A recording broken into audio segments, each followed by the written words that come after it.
Now I have to be good. All righty. To remember how first.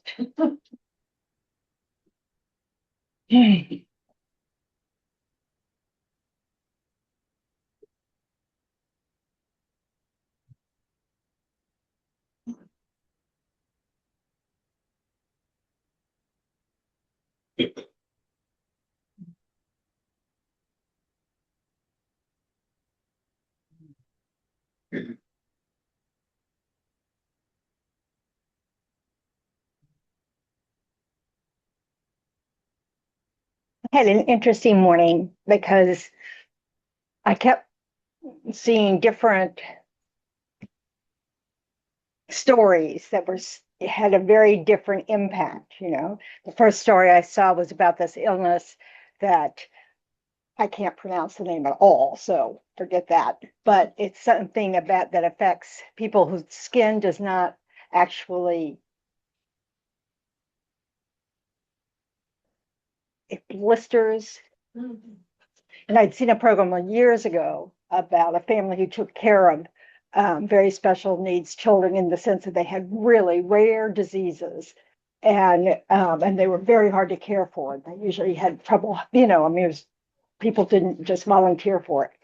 So, and they took care of two kids with this disease, and so their skin doesn't really close, and every day they have to have a sort of a bleach kind of solution to clean it of infection, and it's horrifically painful. It was painful for everybody involved. I mean, it's just a dreadful thing to see. And what struck me the most when I saw that program was that these kids really wanted to live. They really were so, they weren't like, just kill me now. And it was just like amazing to me. So that was one story. So I saw, so somebody has just made I want to say a film or something, maybe a documentary about how, like a fundraiser type thing and how you can help with this. But it's very rare. It's 8.2 people per million. But if you doubt hell realms, trust me, they exist here. So, so I heard that. And then I heard a story about two people lived in the same building in New York. One was an elderly lady who thought her neighbor below her was a drug dealer, which was not true. But so she would just tap her cane on the floor for hours at a time. Nice. Yeah. And then they'd yell at each other as they passed each other on stairs and stuff. And it was one of those like, there's no real resolution to it, It was really kind of interesting. And the last story was a really good story. And for the life of me, I can't think of what it was. Which is, I think, it was about another pair of neighbors in a building in New York. And a woman decided she practiced her tap dancing. So she dragged a piece of wood that she keeps in her apartment out to the sidewalk, and she asked her neighbor, who she knew had a lot of jazz records and all this kind of stuff, would you please play some records for me so I could do this? And instead, he brought out a microphone and all this kind of speakers and blah, blah, blah. And he had this recording of all Frank Sinatra's tunes without a vocal, and he sang them. Oh, wow. And so everybody gathered around. And I thought, this is what life is. This is what we're up against every single day. We have rough stories, things that really are hard for us to take in. There are things that are really delightful to hear about. And then there are things that are just, yeah, boy, I know that kind of neighbor, on both sides, no matter which one you are. But I mean, so we have these experiences all the time. Some are difficult, we have mostly neutral ones, just get through the day. And we have heartwarming ones, and how wonderful it is that we connect with these people, that we, we feel their pain, we feel their suffering, we feel just the wonder of people willing to help people that are in dire circumstances. We can imagine the frustration of someone we think is a bad neighbor, and trying to get even. Tapping. But then, it's just why I say that's good news is that, it really is like one family. We just hear something that about total strangers. We'll never meet them, and yet it can still hook us in some way as far as affection or just that compassion for the situation, all these kind of things. Those are our good qualities. This is our Buddha nature. This is, the potential we have, that if we focus on our compassion and our shared experience, we don't want to feed someone's anger, but we certainly can relate to it. We certainly know how that feels. And we can do good from that angle. We can use that as a stepping stone to developing our good qualities. So it's if we don't get hooked in a negative way by whatever it is, like, oh, that's not right. That shouldn't be happening. Da da da da da. Instead of going, well, that's what's happening, and having a response to it. So that's something we all want to try to work on is recognizing being reactive to situations that we can't change isn't helpful to ourselves. There are opportunities to work on either rejoicing that we're having a wonderful state of mind arise, like compassion or joy, and then also recognizing when we're about to get hooked in somebody else's anger, and going, that doesn't help. So, that was my morning. Anyway, okay, so let's try to set a motivation and say some prayers to help us with that. So take a moment just to remember why you decided to show up. Pat yourself in the back for showing up.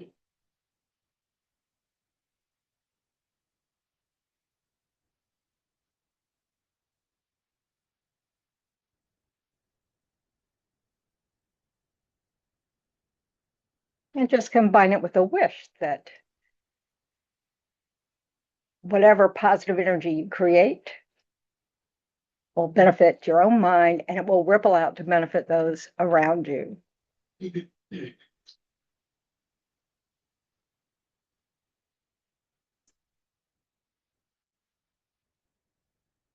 So,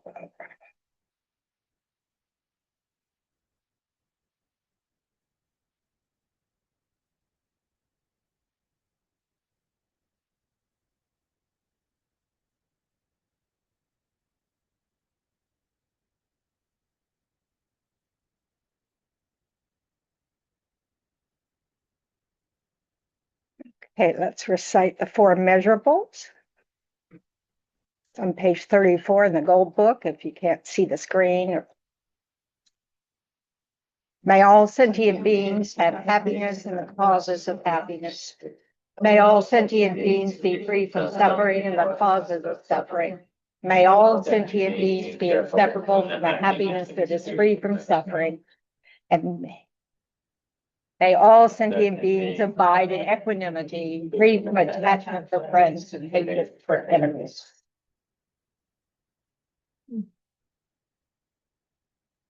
And the refuge prayer, page 98. I go for refuge until I'm enlightened to the Buddha, the Dharma, and the Supreme Assembly. By the merits I create through listening to the Dharma, may I become a Buddha in order to benefit all sentient beings. I go for refuge until I'm enlightened to the Buddha, the Dharma, and the Supreme Assembly. By the merits I create through listening to the Dharma, may I become a Buddha in order to benefit all sentient beings. I go for refuge until I'm enlightened to the Buddha, the Dharma, and the Supreme Assembly. By the merits I create through listening to the Dharma, may I become a Buddha in order to benefit all sentient beings. Okay, so we've been talking. Hi, Nana. I wasn't taking over your job, just went with it. Um, so we've been talking a lot about, like how do we, first of all, discover habits we might want to change, and then how do we do something about it, and what helps do something about it, you know? So how do we change our minds? So we need reasons to want to make a change happen, you know? And it's helpful if the reasons are personal to you, that they matter to you, that it's not just somebody else said so, So, um, and our changing our mind can not only be changing our negative habits, the ones that we know cause ourselves suffering and cause others suffering, and we just, would like to be done with it. But it also is about recognizing our good qualities and wanting to cultivate them more, And some of us are really pretty bad at recognizing we have good qualities, recognizing that we have good thoughts. So we want to make sure when we're being observant about what's going on in our mind that we're not selectively picking only the negative, because that doesn't help us. It makes us believe we are bad, and we are not bad. We have bad moments, but we're not any one thing. So it really helps to do both. And then we also need reasons to develop our good qualities. And we need to see what obstacles there are to both. What's the obstacles to changing our negative habits, and what are the obstacles to cultivating our positive habits? Anybody can help me with this? Got any reasons? Happy to stay put where you are? Somebody's doing something. Yeah, The more I develop my good qualities, the happier I feel. that's a really good reason. And that's why noticing helps. You want to notice, oh, I feel better when I do this, or say that, or don't do this, whatever it is. We need to notice that so that we can encourage ourselves to keep following that kind of thought. What are the kind of reasons? Better relationships. Better relationships. No doubt about it. This is the idea that if we take care of our minds, it will ripple out to benefit those around us, but only if they're positive states of mind. If their minds like greed or impatience, or I don't know. I know there are many out there that I have practice in, those don't benefit those around us, and they don't help our relationships.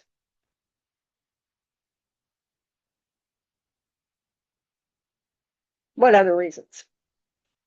Sneak in here. Welcome. I guess if we're honest, we evaluate the things we do that cause us suffering and cause other people stuff. And obviously want to paint those. So we're thinking about it. We're looking at the habits we have. We notice like, gee, I often react this way to this situation, this kind of situation. Is it beneficial? And then we can think about, how could I respond differently? And what would it look like if I responded differently? And see if it makes any sense to you that it might be better to develop a new habit. And the same is true with, so it's not just the bad stuff that we're trying to change, but cultivating the good stuff, so that, like, if you're someone who's inclined to say no when someone asks for help, it's like, I'm sorry, I don't have the time. Just like, you got that down. So, and then you notice that when you do help someone, how good it feels. You want to remember that and start looking at why is your instinct to say no? You know, and maybe it's supporting a belief you don't actually have.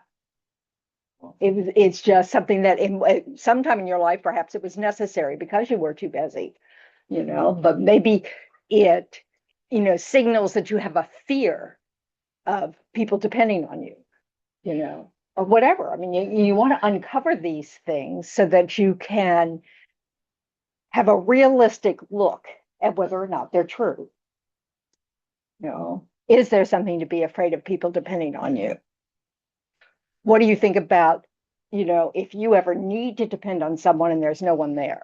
You know, so we want to look at these things and try to, you know, assess whether or not we want to develop some attitudes that make us feel part of a community. You know, what's the advantage of being part of a community?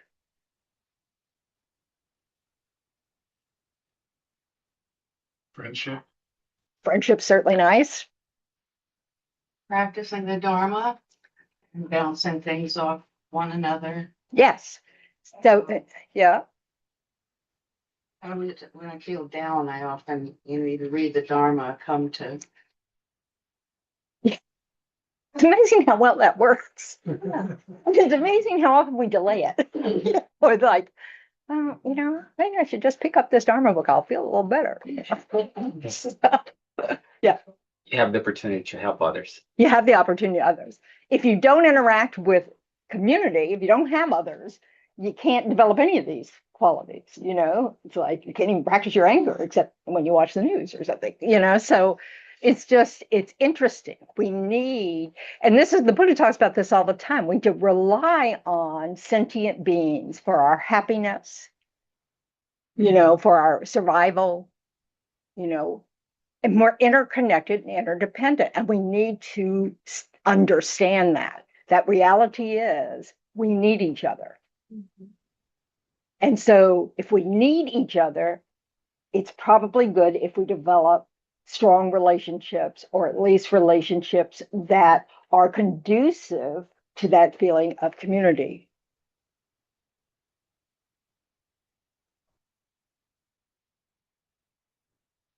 And it's not easy if you're a loner. You know, then you have to really stretch your comfort zone. You know, but most of us are stretching our comfort zone in any interaction with others, unless they're just our oldest friends and we're not worried. And then we say something wrong and then we go, oops. So, hearing a sound. I'm just making sure I'm not hallucinating a sound. So, yeah. Interacting with others will also give you the opportunity to bring up things from your mind that you wouldn't notice if you were not. If you go to like a cave and start meditating, good for you. Yep. But when you interact with others, you're gonna bring all these facets, all these sides of your mind that you wouldn't notice if you were not interacting with other people. Yes. I mean, they're the mirror. You know, it's like we, just like we can see behavior and speech that we wish we could emulate or wish we would not say ourselves, that we're not comfortable hearing, you know, in others. That's also where we see, you know, whether or not what we're doing has an impact on others. And often we think, you know, it's like when we help someone and we're not thanked, what often arises?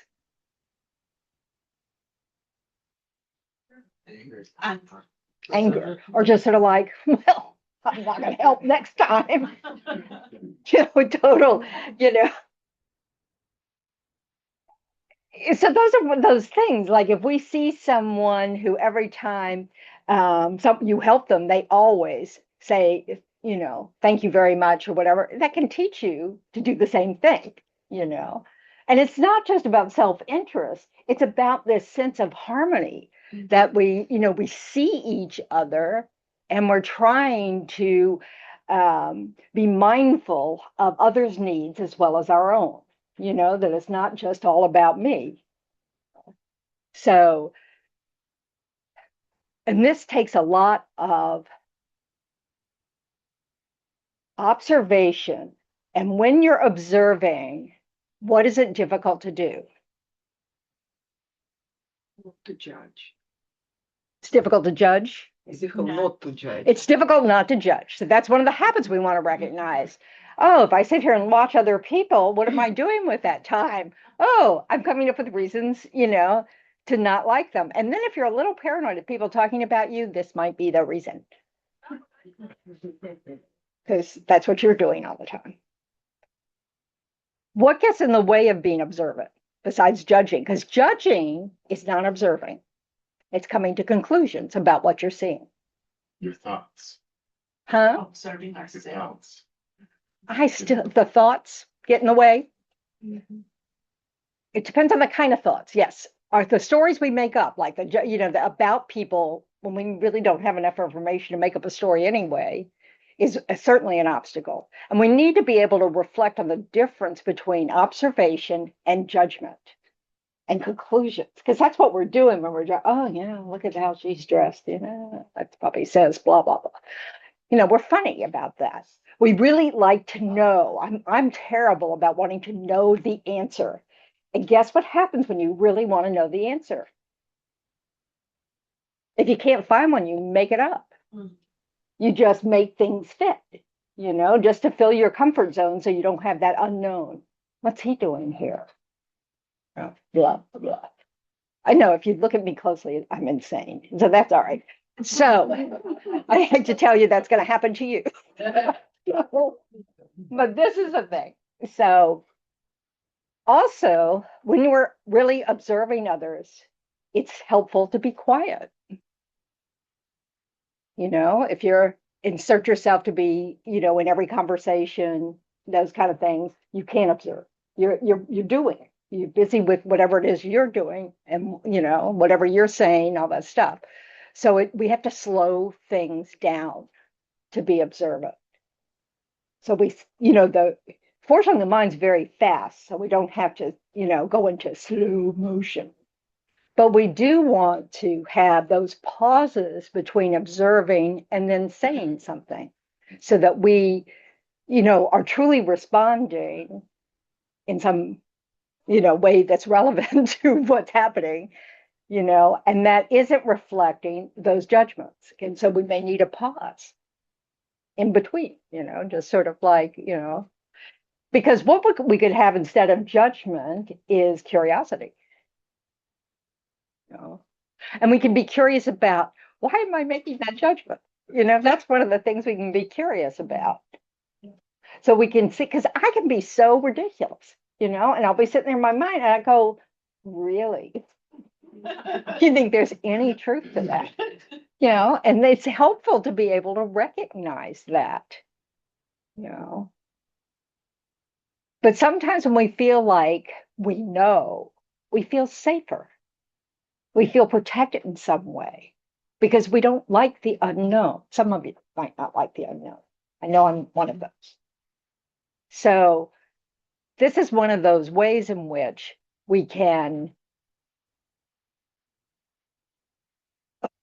It's so important that when we're observing that we don't judge ourselves either, that we're not judging the person. We can judge the thoughts. Oh, that's a useless thought. That's not very skillful. That's not getting, it is not even true, blah, blah, blah. It's another thing to say, I'm an idiot, I'm mean, I'm, even judgmental, You might be being judgmental in that moment, your thoughts are judgmental, but we want to really separate people from actions. People change.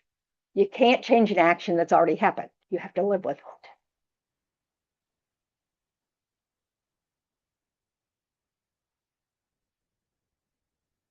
So getting to know who you are through your thoughts, just watching, observing how you respond to things, how you judge people, how you, I don't know, worry about, oh, what am I going to say to that? Whatever it is, getting to know yourself. It's so important to make friends, not to see yourself as an enemy.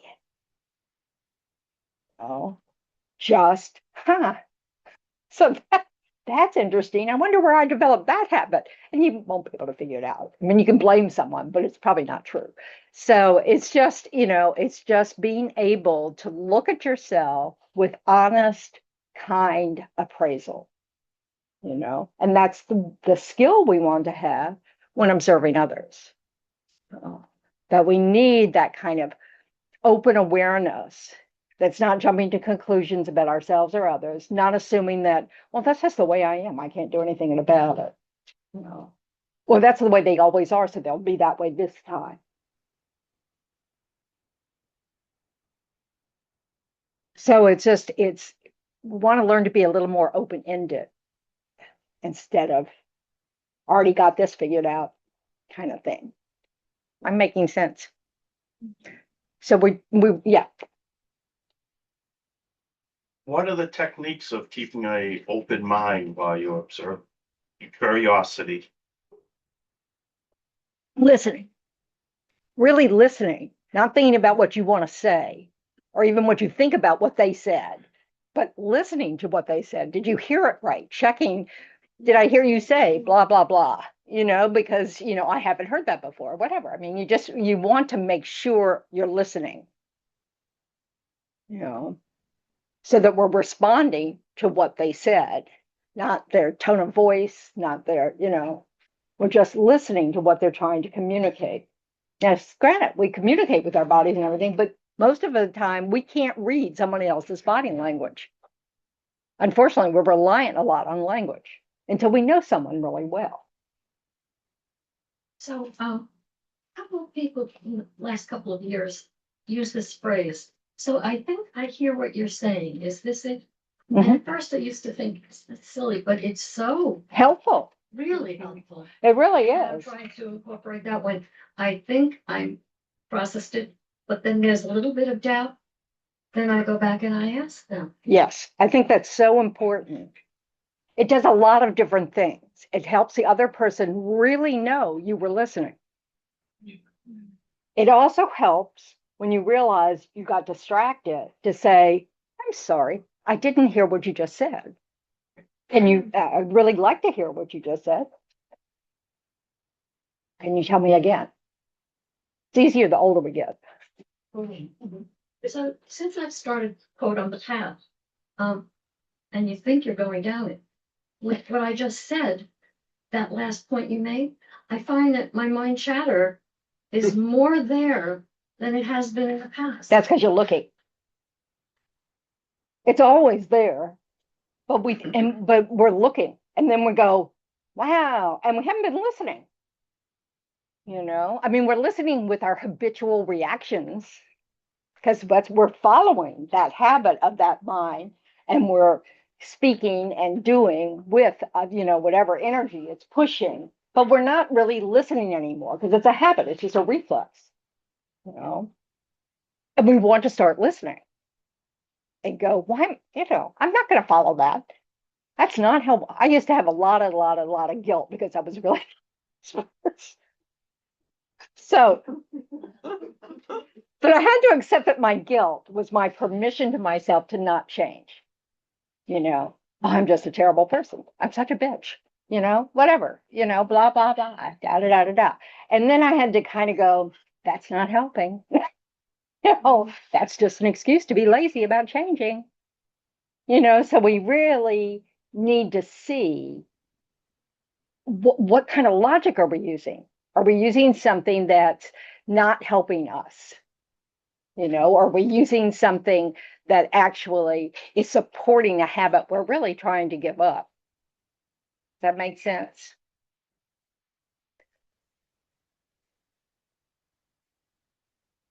So it's, a lot of observation. And this is why unconditional friendliness is in order. You know, we just have to see what we find. We don't have to hate ourselves for what we find. That doesn't help. And we're never the one thing that we're finding. We have many thoughts. We have many actions. We have all sorts of good qualities, all sorts of selfish qualities, all sorts of, just, things that we do out of habit that have absolutely no meaning at all. So it's a process of being able to be comfortable with discovering who you are at this moment, or how you're thinking in this moment, not how you are. I mean, just how you're thinking, and being able to go, I'm not sure that's an effective tool. That's not very skillful. It doesn't help. Because I'd really like to improve this relationship or that relationship, and this I can see how this might get in the way. And then you have to think about, how could it go differently? What are other possibilities? And you may not have any. And so then you have to get help, read the teachings, you kind of go, oh, okay, maybe that's a different, you try to look at it from every angle, like stepping back and seeing the character in the movie and seeing, how else could this have gone?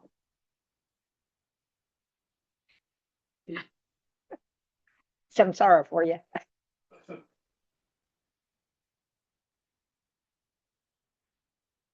It locked on me, sorry. Quite all right. I'm sorry that happened to you. It feels funny, isn't it? When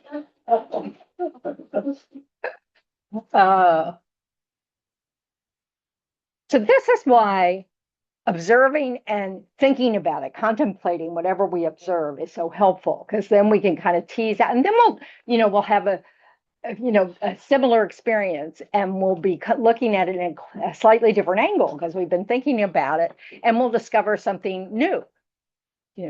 Oh, it's not that I was doing this. This is what's going on, and we'll get we'll be more understanding of what's happening, and then we get to choose. This is the great advantage of slowing down. So if you slow down your habit, you just get in the habit. I had to really get in, and you probably have never observed this behavior, really get in the habit of not speaking. Do not speak. Give it a moment. Say anything. Because then if you immediately, if your habit is very verbal, then you're going to get in your way. So you have to shut up. I'd have to say these things to myself. So then, if we have, don't have any skillful replacement thing to do yet, then maybe we don't say anything. Or we just reflect back what they said. And you can always say, I have to think about that.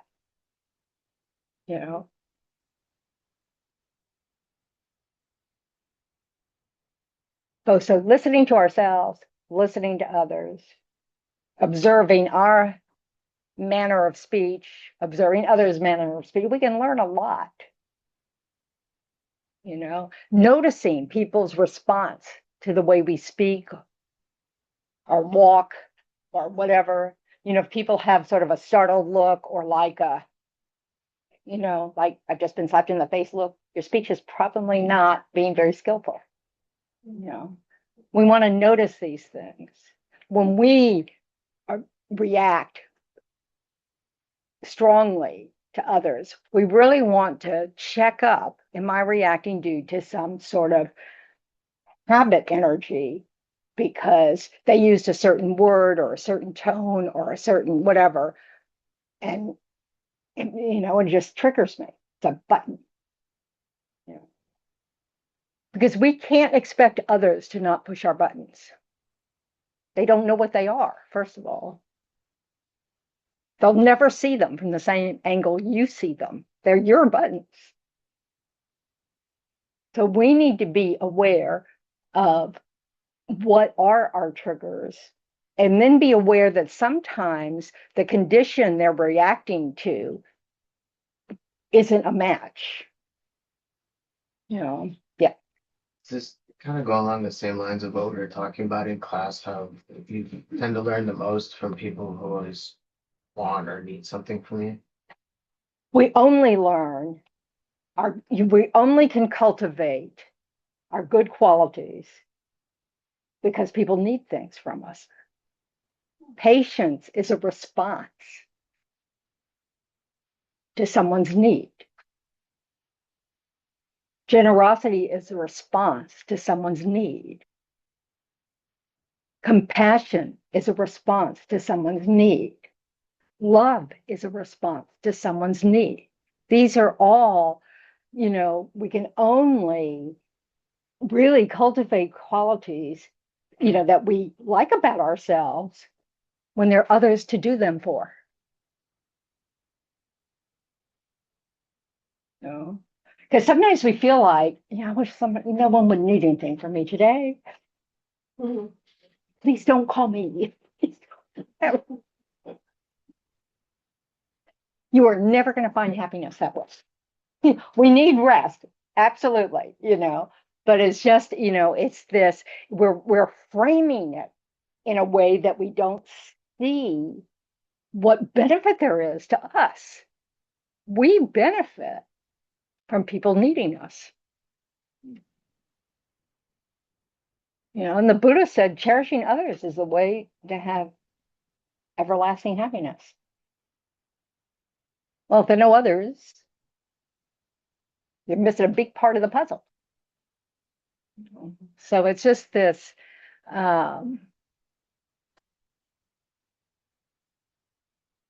this acknowledgement we can't develop into the person we want to be without others. We need them. We need them to need us. This is why you rejoice when someone says, "Oh, I need help with this." You go, "Yes." This is what Bodhisattva, this is how they describe Bodhisattvas. So if you're not one yet, don't worry. I'm not one either. Don't worry. But it's this reframing that every moment's an opportunity towards happiness if we take it.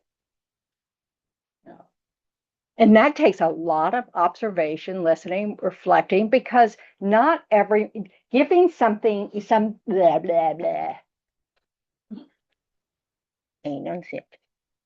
Giving someone something just because they want it is not what is being described here. Because we can all think of situations where giving someone what they want is not good for them. So we need wisdom, and we need the compassion that knows they might suffer because we're not giving them what they want. Like children in the grocery store or wherever you take children to. Can you tell I don't have children? So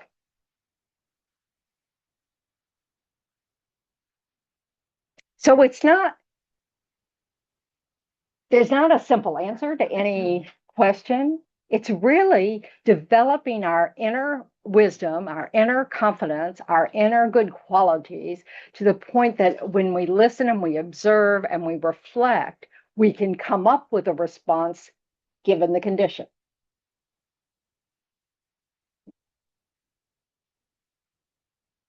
So cherishing others, is that what you're elaborating on right now? In other words, what encompasses cherishing others? And cherishing others needs to precede, maybe, I don't know, could you, cherishing is a strong word. Yeah, it is. And it just happens to be the translation that's used. It's this idea that we cherish ourselves and everything that we consider mine, I and mine, my family, my job, my kids, my whatever, and that we have a tendency to cherish I and mine above everybody else. And so the idea of cherishing others is to cherish others in the same way we cherish ourselves, that we put others on equal footing with ourselves. We don't cherish ourselves more than cherishing others. We don't say, I don't care if it's bad for your kids, I'm doing it for my kid. You know, does that help at all? Yeah, you know what popped into my head? The old cliche, do unto others. Oh, absolutely. It's the And same also thing, the part of that is the reverse. Do not unto others what is what hateful you to don't yourself. like. Yes. Yeah. I mean, the golden rule, I mean, enlightened beings are going to find a technique to teach us what will help us end our suffering. And it'll come in many different forms. There are many different dispositions of mind. The Buddha said you have to teach according to the dispositions of the students. And there are many differences around the world. His Holiness says it wouldn't make any sense if there was one religion that could not possibly meet the needs of all people. Because we're different. We have different backgrounds. We have different, so we just need to find something that helps us become better people. What works for us. And it's a good thing, I want to become a Buddha just because that sounds better than most things, because they have no suffering and they can help others without any error at all. And they can probably pronounce all the words. So it's, that just, to me, it makes sense to me that you're responsible for the outcome of your own happiness, that we're not waiting to be rewarded. I have to be under the get with the program, woman. If you keep doing that, of course you're going to be miserable. So we have to find our way.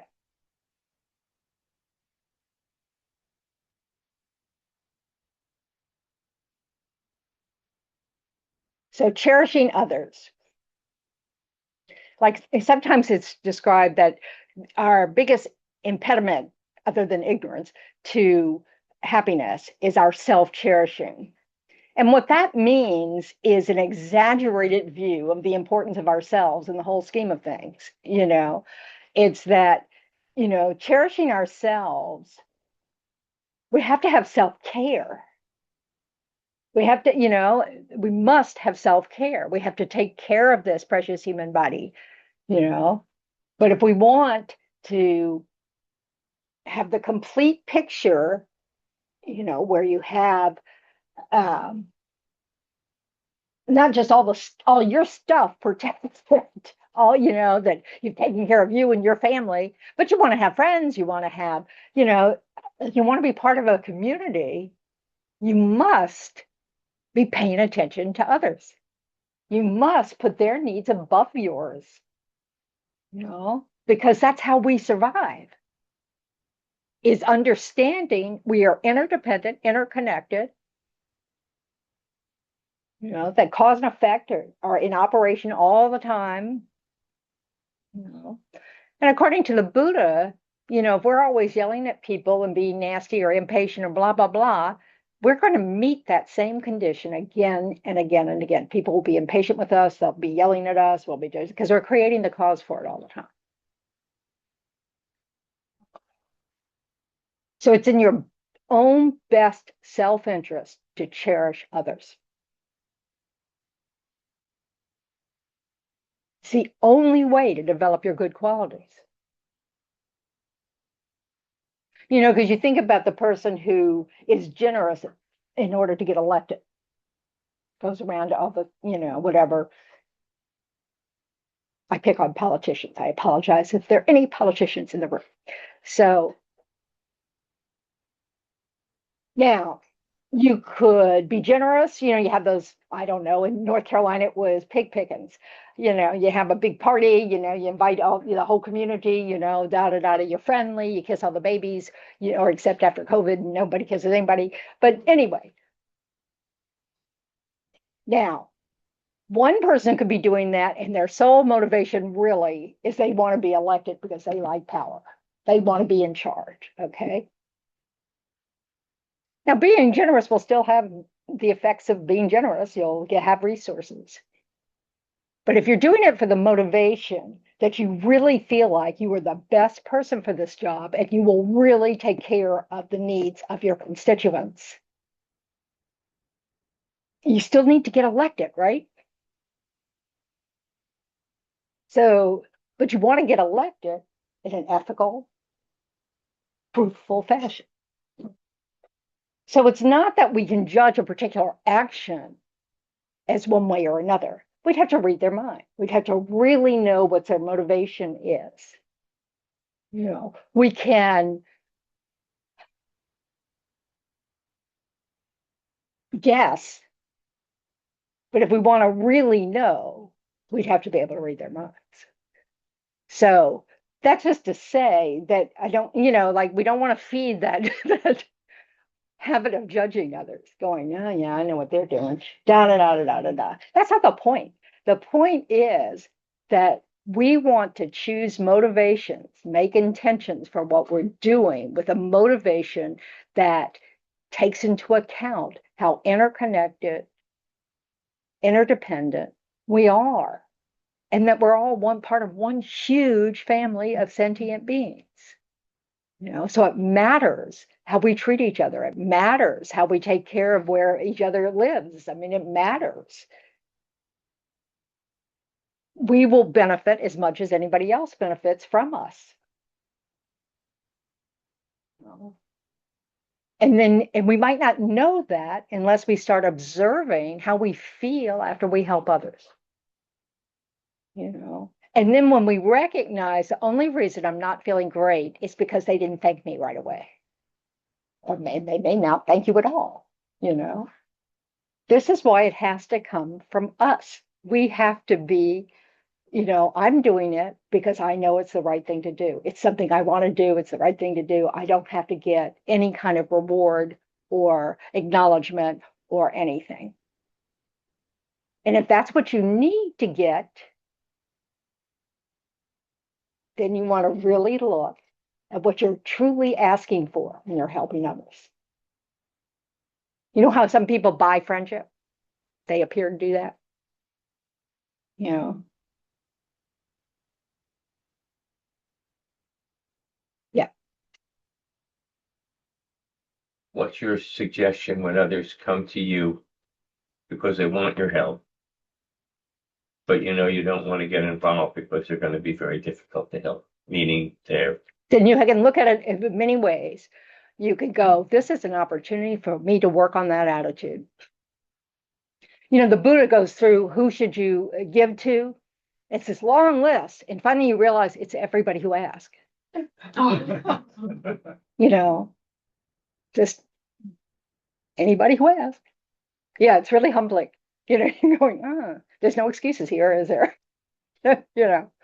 I remember the first time somebody in class asked Geshe Gelek whether or not, what if you're really, really tired? You've had a long day at work. You're really tired. You really would like to go home and get a good night's sleep. And he's looking at her like, is there a question in that? You know, of course you help. You know, that's his whole training. You know, since I grew up in monasteries and all that kind of stuff, you know. And finally, she just kept pushing it. And he finally goes, well, of course, dear. Teachers will change what they tell you if they know you need to hear something different. They don't want to, you know, depress you for the rest of your life. So, but so we have to, and this again is about self-wisdom. We have to go within and say, can I stretch myself this far today? You know, that's, you know, so we have to decide. Nobody can tell us, you know, that I'm sorry, you should be, you know, a big girl now and do it. You know, it's we have to decide, but we have to do it with realistically looking at the situation. What's stopping me? Because I don't like this person. Is that a good reason not to help someone? Not everybody likes me. I'm hoping they'll help me even when they don't like me, when I need help. You know, it's, you know, Oh, I remember a therapist, a friend of mine, we worked in the same place, and she came in one day to a group, meeting, the staff, and she goes, I'm having trouble. I don't like any of my clients. you know, and of course that happens, but you have to dig deep. And because, I mean, it was her job. So she had to dig deep and find a way to not just see it that way. But like, if you know that I'm going to hurt this person if I have to help it, you want to, so you have to look at it with an accurate reflection of what you can do and accept that you have limits. I mean, it's like, okay, I can help. I won't be perfect at it, but I can help. So you have to decide. It's not so what if you don't like them? You have to really ask yourself those questions. Is that the criteria to help someone? Do you ask someone, who drops something in the street, and when you go over to pick it up, help them pick it all up? Do you say, are you a nice person? Should I be helping you? You know,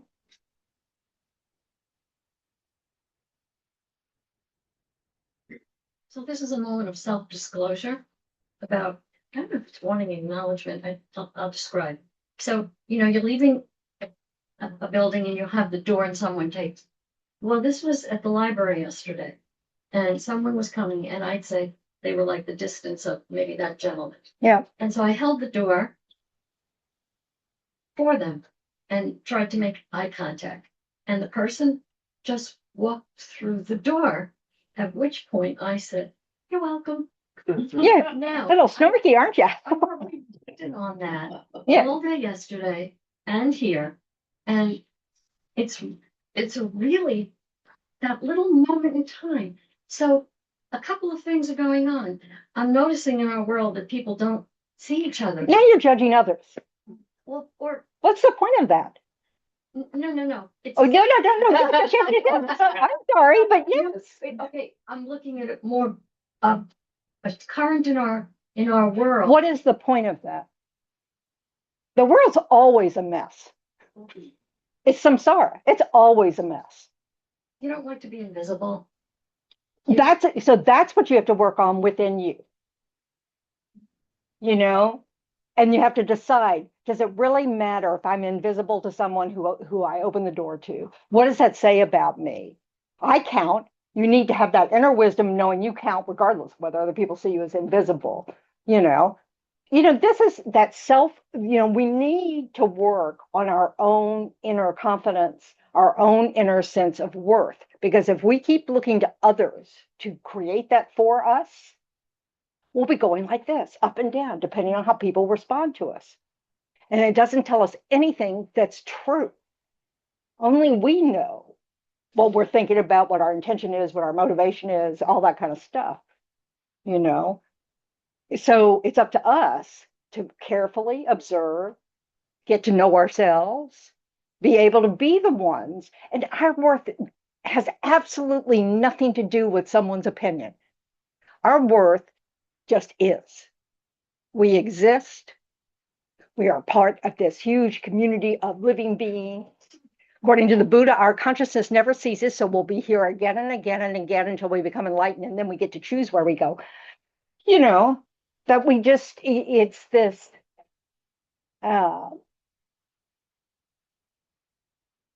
if we want to suffer less, it matters how we think, speak, and act. Doesn't matter how other people judge our speech, we can use their information as a touchstone to say, maybe that wasn't so skillful. I thought it was skillful, maybe it wasn't. Blah, blah, blah. But it doesn't even matter. We have value because we're one of the little sentient beings that we're all interconnected to and interdependent upon. We don't need any more than that to be valuable or to deserve happiness. We have a real thing about deserving. The Buddha said, of course, the purpose of life is to be happy. I mean, of course we want happiness. That just is logical. Who would want anything else? That's not using logic. how we become happy is where we go wrong. We think it's getting what we want, getting what we like. It's about being separated what we don't like, what we don't want. And that's just not true. It's really accepting reality for what it is. Interdependent. It is nice when we're seen. And that's a clue that, oh, I need to make sure I don't treat other people as being invisible, because we create the cause for that. According to the Dharma, if someone treats you as if you're not there, you treated someone like that somewhere in your history. You just created the cause for that. You're getting the results of that. If we repeat it by getting angry, for example, I'm not saying you did, but then we're adding a negative seed on top of a negative experience. And then, we're creating the cause to meet angry people. And we're also feeding our habit of anger. So you're more likely to do it again. Does this make sense?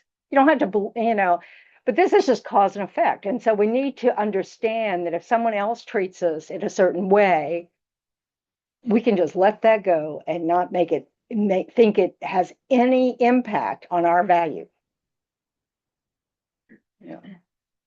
And we try really hard not to feel superior. That's we're the one who opened the door, this is the fight we're in with ourselves.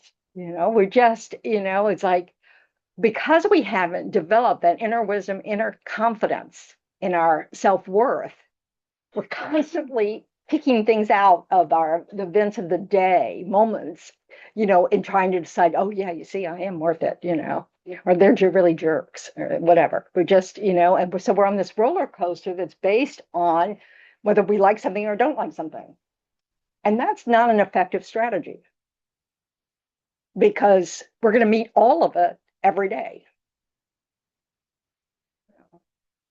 So the more that we have equanimity towards whatever's coming up and respond according to what we value on the inside, what we're trying to cultivate, what we're trying to abandon, that's the way to be in control of our state of mind through the day.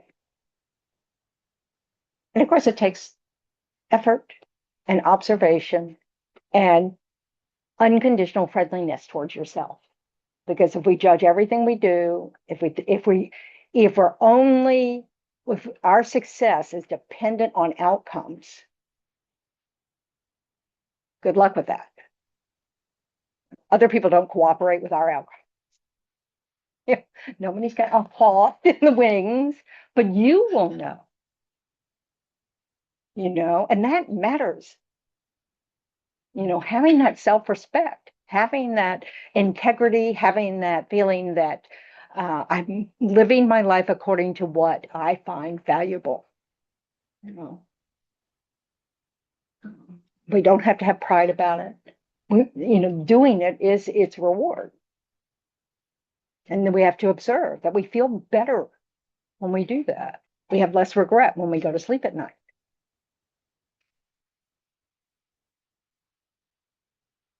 Continue on that topic, like the attachment for the actions, right? What I've been thinking about it is that like every action that we do, we're planting a seed, a positive or a negative seed. So let's say that I have 2 vases at home and I have 2 seeds, and I'm going to plant these 2 seeds. One may develop really beautiful plant, and the other one may not even germinate. But if I put my effort on both, I did what I had to do. That's right. And I should not be judging the seeds themselves for not giving me back what I expected from them, which was a beautiful green leaf plant. That's a very good analogy. It's because we have no control over outcomes. That's just too many conditions are involved there. It's like thinking that you have control over whether both seeds are viable. It's like we don't have control over these things. All we can do is do what we need to do, and try to understand what's the most skillful thing to do. Try to work on that. Because we all know we've either have experience in our own lives or we've seen it in other people's lives where you can do everything just right and things don't work out for you. You know, you still die from a disease, you still, do your businesses always fail, blah, blah, blah, blah, blah. Does that mean you have to be miserable? Yeah. So, Sean, I'm gonna go back to that example of the woman that was tapping her Pain? cane.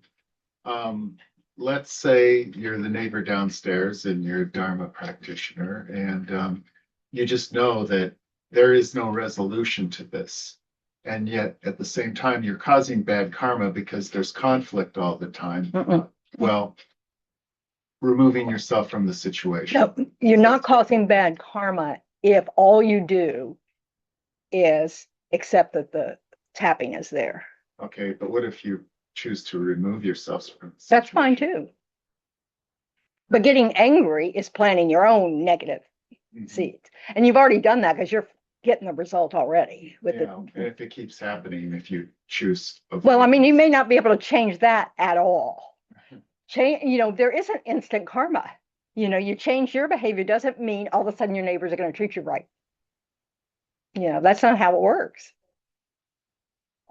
So, it's just you have to do it for its own sake because you feel better about yourself and you feel better about your actions towards others and your speech towards others if you follow, your values. So it's not, and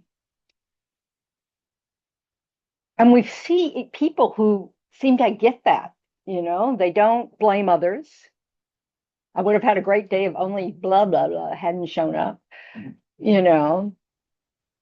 or if my flat hadn't had a tire. Yeah. So, it's this, the good news is when you start, there's all sorts of good news in this because it does mean that we get to choose if we take the time to do so. We get to choose how we respond, right? Most of us operate on habit energy all the time. It's just that, you meet a certain condition, this is how you respond because that's what you do. You don't even think about it anymore because your mind's actually way ahead of you. It's all set up and ready to go. So to be able to go, I'm going to start pausing before I do anything, before I say anything, before I listen to my thoughts. I'm going to keep, and you practice that step again and again and again, so that it just becomes natural to you to pause before responding. That's going to give you time to choose how you respond. Choose whether you're going to follow some negative, unskillful habit that you've got and that's telling you, get mad, show how, strong you are, blah, blah, blah, whatever it is, or show how much of in a hurry you are, and say, blah, blah, blah. Or you can choose, that just makes me miserable. So why would I want to choose that? Maybe I'll just choose to accept the fact that this is what it is, right? There's no need to respond in some way at all. So it's a matter of looking at your habits, It's like we heard from one woman saying that she's not assertive enough. So for her, that pause is that reminder it's okay to speak up. So just because I need to shut up doesn't mean someone else doesn't need to speak up. We need to know ourselves and what obstacles we have and what are skillful and not skillful. And they're not the same for everybody. There's some biggies that are the same for everybody. Don't steal, don't kill.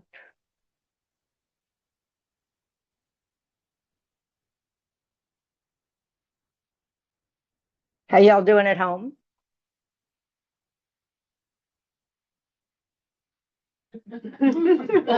Well done.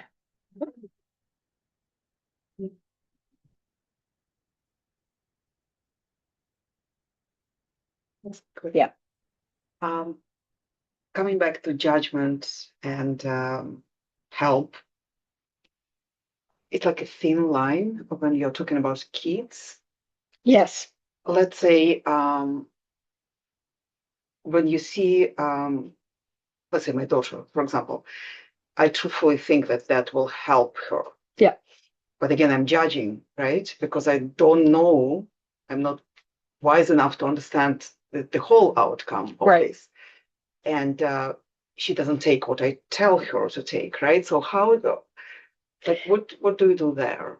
Well, I mean, again, it's the same thing. Parents have an additional responsibility. They're actually responsible for helping, you know, young children until they become, functional adults, hopefully functional adults. That's our prayer, that, with guidance. But you're absolutely right in saying, of course, you don't really know if this will be the right move or, that's true. Because, as we've talked about before, sometimes the worst possible thing that happens to us turns out to teach us the most, and we really grow from it. And it's a wonderful thing. We look back at our lives and go, gee, I'm kind of glad that happened. So, you're not glad you suffered. It caused change, So that's, you're right. We don't know, and that's the reality. That's one of our limits. That doesn't mean we can't be helpful, and we shouldn't be paralyzed by that limited knowing, but it is a good way to check, okay, am I just trying to push this because that's what I want her to do or him to do, and you have to try to be as honest with yourself as possible before now obviously you don't do that when some child's running out in the street, you stop them right away, react, but you really have to think, like, okay, what's the worst that could happen, in my mind, blah, blah, blah, blah, blah, it's hard, you make lots of sacrifices karmically and otherwise to raise children. It's a very brave action. And most people don't know what they're getting into, and then they're there, So you just have to work with what you got, and if you change your mind, speak up. Say, I can see why you thought that this would be a better way to go. Because then you keep that communication open. It's hard. I wish there was a simple answer. Thank you. But yeah. I found the suffering of my relationship with my son really was being caused by me drinking the poison and thinking it should affect him. Yes. My mind, well, he should do this. Well, he should. When I sat on the couch and thought about the difference between reality as it is and reality where I would like it to be, and realized what reality as it is, and decided I'm not going to have those conversations, I'm not going to have those thoughts, I'm done. Yeah. It's not productive. Not productive. Yeah. So that's why holding on to outcomes is, that's a slippery slope. It's like not the point even. Yes. Basically. I felt myself hooked by the news and this Epstein list this past week, and the first thing was like this rage and disheartening, and I realized, okay, maybe that's not helpful. And then my next feeling was like, maybe I'll just take the family and move off grid and avoid it altogether. So could you speak on responding compassionately to things that just feel really evil? Actions can be evil. People are not. People are a continuum, body and mind, da, da, da, da, da, Actions can, people can be following their mind into horrible places, so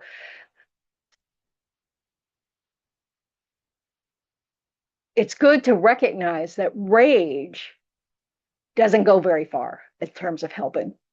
It's like, okay, hating people doesn't help much.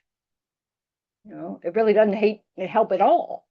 We make bad decisions when there's no wisdom present in rage. having compassion for yourself to be that you're in this dilemma of trying to figure it out is important. Having compassion for all the victims of someone's harm is important. Recognizing what can you, if you see it as in so many ways wrong, what can you do to help with that? One is you look at how you treat women and girls. Goes both sexes, by the way, but in this case, so you want to go, do I contribute at all to the idea that men should control women's bodies? Do I do anything that, kind of, laughs at all the jokes that might be made in the locker room, so to speak. I'm making that up because I don't go to the men's locker room. So, surprise, surprise. But the point is that, we have limited ability. So what we're finding out, with all these, we're finding out things that already happened that we can't stop. They've already happened. But this stuff goes on. It's not like this is going to be the first or the last case, So, and having this is to me such a good example of how cyclic existence is the nature of suffering. We just keep chasing things that we think will make us happy. And we're wrong. We hurt people because of it. It's just like, so that's why it's so important to check your own thoughts, and say, oh, that's not a really healthy thought. I could, and imagine where it would lead if you left it unchecked.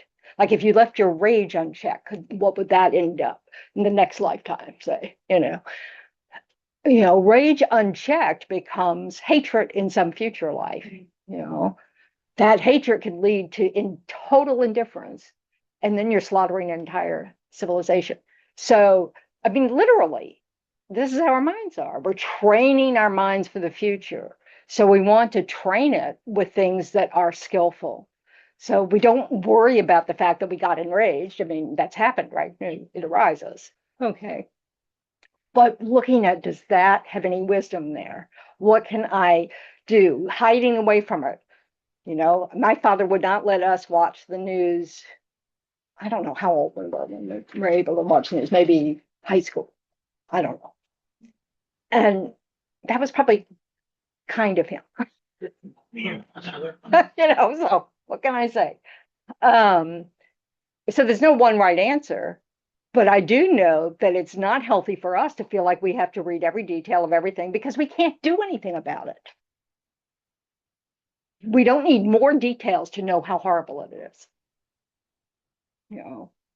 That's just sort of that, let's see how sick can it be, and let's see everyone who's involved, If you're not the prosecutor or the, if you don't have anything to do with what happens next, that's probably just self-torture. So you need to step back. Not that you want to be ignorant of what's going on in the world, but it's like, okay, now I know. I don't need to know more about that. But we also want to look at what do I think or say or do that is dismissive in those kinds of, situations where, I don't know, how would I want my daughters to be treated? How would I want, all that stuff so that we can see. It's like, I try to think about with the way the environment is now and the way we're laws are changing, and so we may go backwards with our environment, and I try to think, okay, how many actions have I taken that were dismissive of environmental problems? How many times did I get the stupid plastic water bottle because, I was thirsty and it was there? How many times did I throw the plastic bottle away instead of recycling it? All these little ways, and then how many protests did I not go up to? Back in my day, it was ecology. Back when it was called ecology, I was involved in all that. So, it's just, but it's because we want to take responsibility for the situation in the world that we live in, because we're part of that interconnected, interdependent web. And we want to try to work on doing as little, action that's involved in that as we can. So it's taking care from a different angle, just kind of going, okay, I can't do anything about Epstein. I can't do anything about Andrew. I can't do anything about all the in the world, but we can do something about the society of money can get you out of anything, we can, have a voice against that, stuff like that. But it's really about accepting we're limited in what we can do, but we're not helpless. We have to find the ways in which we can help and do something, Yeah. This is reminding me of the Dalai Lama when he was asked, what can we do about war? And his response, he went to the microphone, his response was, deal with your own inner conflict. And he walked off the stage. That was it. Because that's where war comes from.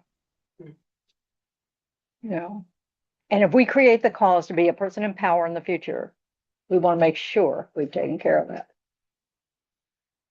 And this is, because we can't do anything that will just change the world. That's not how it happens. Yes, Steve. I don't know if it's just me, if it's here in living in Florida, it's so easy to find people that are being rude and impolite. And welcome to the world. There we go. And so the other thing, the opposite of that is just to rejoice when somebody's so kind to you. Just a little thing and think, that was wonderful. Yeah. I was at Publix the other day, I was short a few correct change. This poor woman spent about a full minute and going through her purse, give me some extra change. How nice was that? Yeah. And this is an important point, is that, in those moments when we just can't believe how jerky we can be to each other, is to remember those other moments and start really noticing them, because they also happen a lot.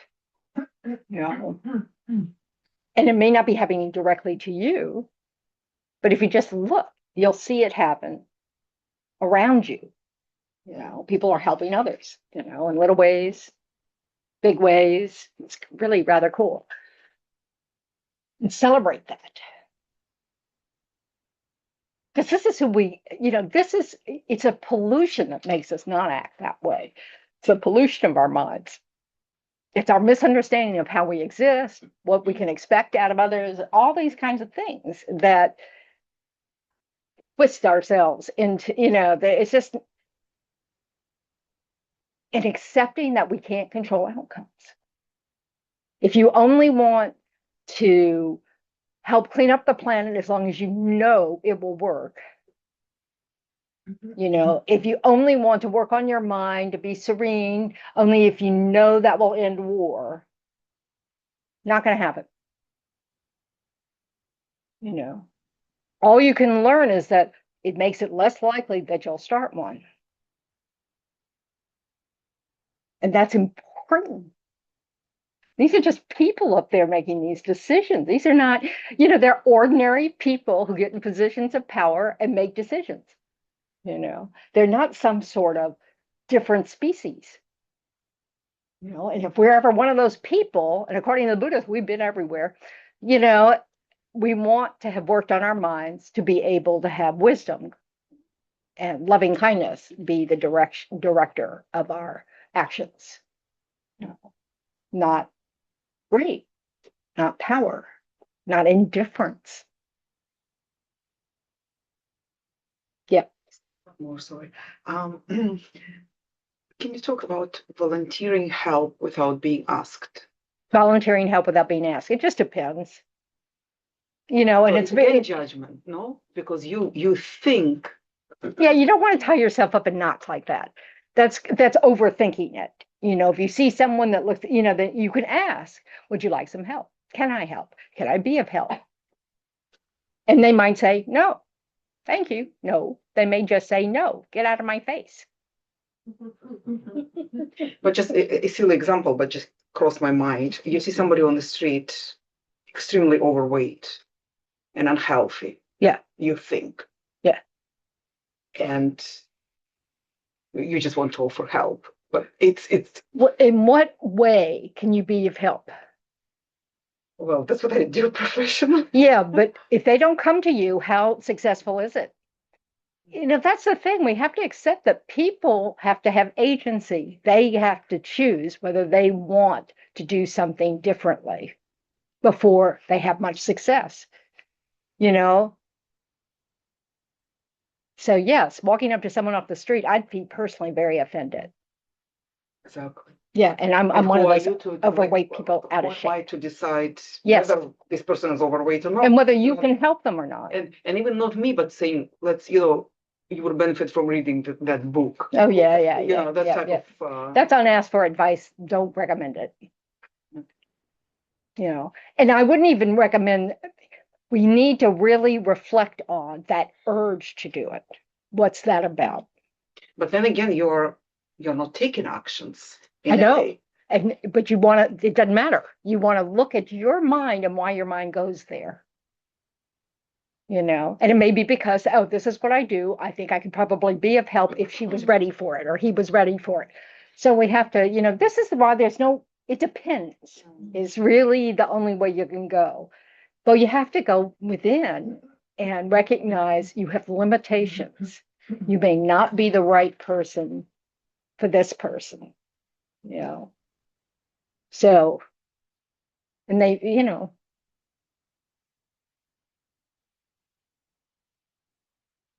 we're not all ready to be helped. Yes.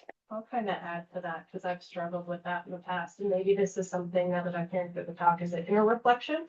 Because I'm in finance. So I think, oh, if someone's finances are not in a good state, you'll be healthier, you'll be a better person, you'll want to do better. But I think internally it's more like, I want to help people, right? So how do we kind of search for people to help that have the You let them, but right, but you let them come to you, or you go to places, like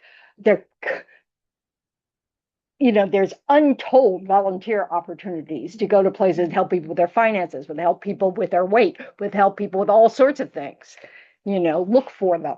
If you have a skill, find where you can fit and do it for free. Just show up. I mean, it really is true. There are all sorts of senior centers that have all that kind of need. If you know how to use computers, I mean, there's all sorts of stuff in which you can help. If someone just needs, I mean, this is why there's Meals on Wheels, it's just, people need every kind of help you can imagine. You just have to make yourself available in the places where you can get matched with somebody who's seeking that help. So like when I said, the Buddha said, who should you give to? A key part of that was anybody who asked for it. This is the thing, who asks for it. So it's not really sort of volunteering. Well, it's they volunteer their need, we volunteer the help. So, but it has to be two-sided. All right. Yes. I read once about how can you help animals since they are creating bad karma all the time because they're eating other animals, right? And it's not like unless they're vegetarian. Right. But it's not like you can come to animals and teach them the Dharma. So it's like the prayer of creating refuge in bodhicitta that it says that you have to create that benefit to other animals by just listening to the Dharma, and you will become in line. Right, and then you'll be able to, yes. To benefit. I mean, and part of this again is accepting reality for what it is.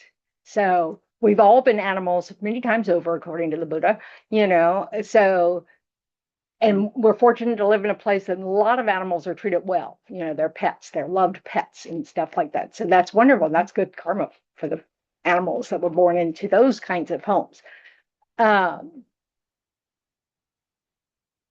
But we don't have to, it's much better to take the situation of others, like the dog or the cat, and think, wow, I don't want to create the cause for that rebirth. because they don't have any opportunity to work with their minds and da da da da da. So what can I do in this life as a human being to not create the cause to be born that way? So if you're one of these people who likes to just follow the sun in your home and just do nothing, and just, oh, that looks like a sunny, comfortable spot, I'll go sit there. You're creating the cause to do nothing more than being, someone who just seeks what they want and goes after it, you know. So that's what cats and dogs do. I mean, it's just, so you want to think about it from that angle, not about how, you want to have compassion for beings, any being that doesn't have the ability to work with their minds, and you want to take care of them because they don't have the ability to work with their minds. But you don't have to, and you say prayers and you say mantras and all that kind of stuff. And you hope they have a peaceful mind at the time of death, blah, blah, blah. So it's not that we can't do anything. It's that we have to accept that they're in an animal rebirth. And we want to try to avoid that in the future. So we look at what habits they're stuck with in this life and try not to take after them. That makes sense? And then you can rejoice in all the loving that so many pets do for other animals as well as you, and see their Buddha nature. So Okay.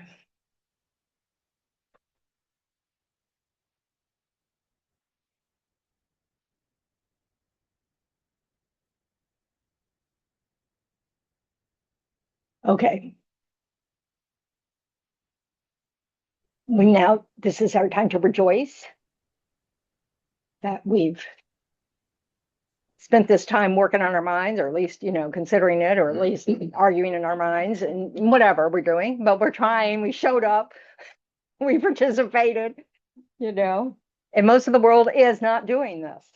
And so, but fortunately, a lot of people are. So we have, we can be happy about that.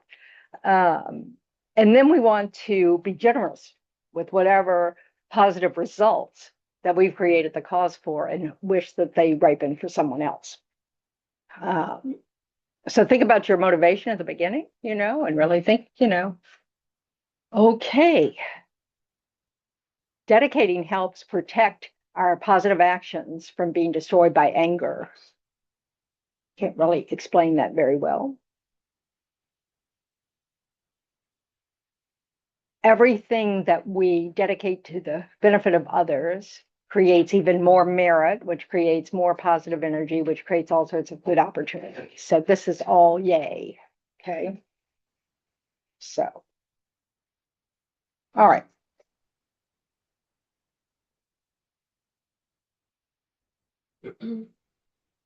Nana, you want to share the screen? So we'll do the Shanti Deva's prayer.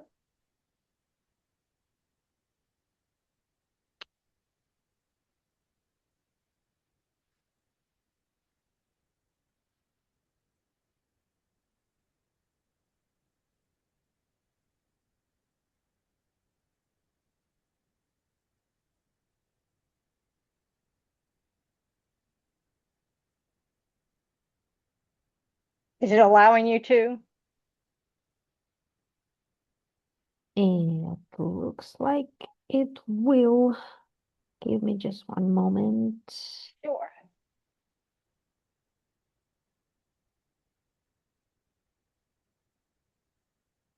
Okay, looks like it's working. Not as in Portugal. So, all righty. Good job. Thank you very much. Thank you very much, Venerable. May all beings everywhere, plagued by sufferings of body and mind, obtain an ocean of happiness and joy by virtue of our merits. May no living creature suffer, commit evil, or ever fall ill. May no one be afraid or belittled with a mind named down by depression. May the blind see forms and the deaf hear sound. May those whose bodies are worn with toil be restored on finding repose. May the naked find clothing, the hungry find food. May the thirsty find water and delicious drinks. May the poor find wealth, those weak with sorrow find joy. May the forlorn find hope, constant happiness, and prosperity. May there be timely rains and bountiful harvests. May all medicines be effective and wholesome prayers bear fruit.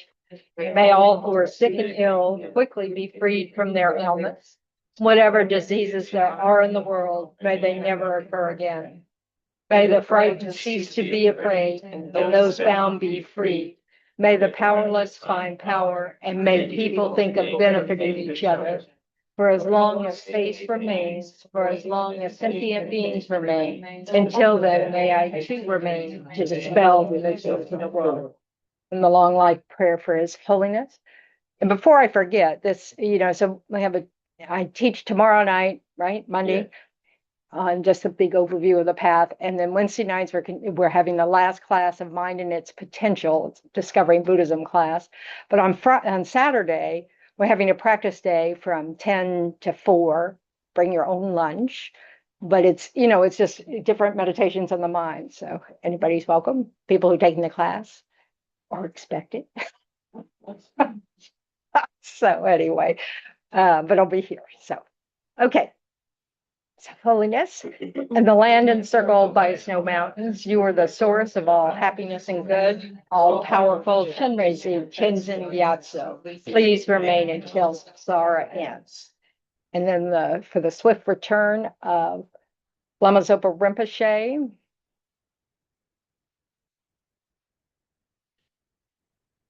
Fearless teacher and assembly of the children of the victorious ones, Shravakas and Pratyeka Buddhas. Victorious Lozan father and son, along with the lineage masters, all the objects of refuge in infinite lands, please bestow the virtue and goodness of accomplishing this prayer here and now. Holding and spreading the Muni's precious complete teachings through explanation and practice, you wore the armor of patience which never discouraged. Incomparable Venerable Guru, to you I make request.